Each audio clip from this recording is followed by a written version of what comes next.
Sveicināti, labdien, čavinieks visiem, kas saka, čavinieks to es nesaku. Vienkārši sveicināti, labdien, man ir viens stāstamais, tā būs tāds pus anekdota, pus kaut kāda, tur, ja papēt dziļāk, tur viss kaut kas būs, tur pirīvi ārtoņi vai kā tur, I don't know.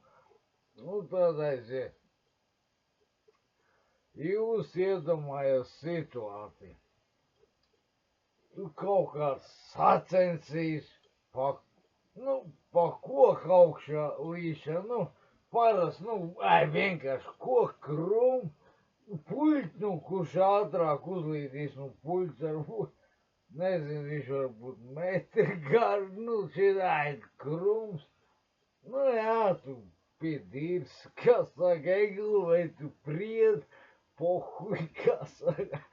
Viss normāli, tādā ziņā sacensības.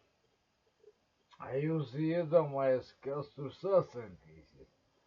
Slieka un otrs dalībnieks, vai padomā, kurš varētu būt. Viens ir slieka, labi, es patīk. Slieka un vinglimies, haiglimies, tās, kas šļūst tur, sniegt dzīvo, tur par zeme viņi var atrast, es tur nav, citreiz jau viņi tur ir vienmēr, tas galīgs ir, tur ir saudāks, tas labi. Tad, kurš ātrāk ap divi vai sacentīsies.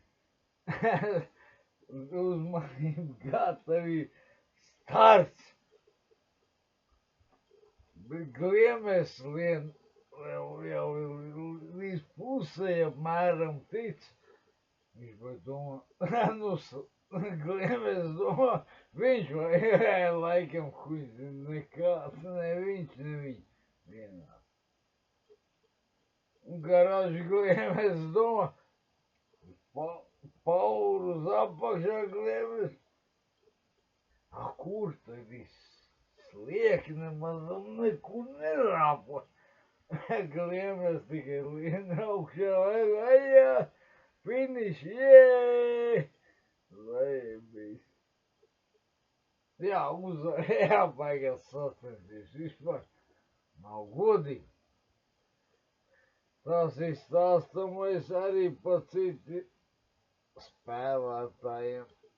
Vispār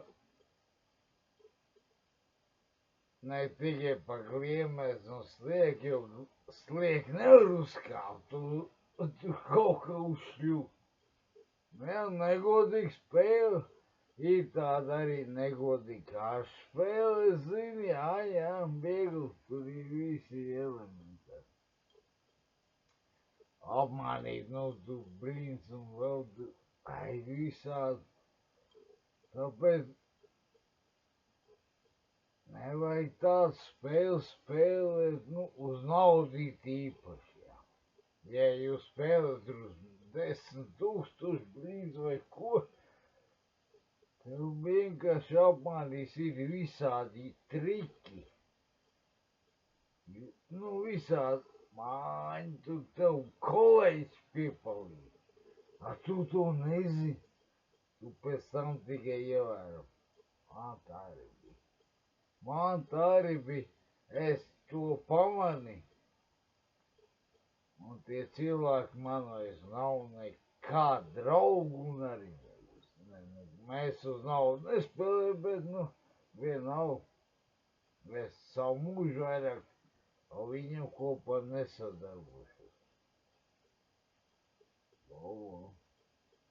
To jūs iegaumē un ņem vērā un pagaidām es jums saku čavinieks.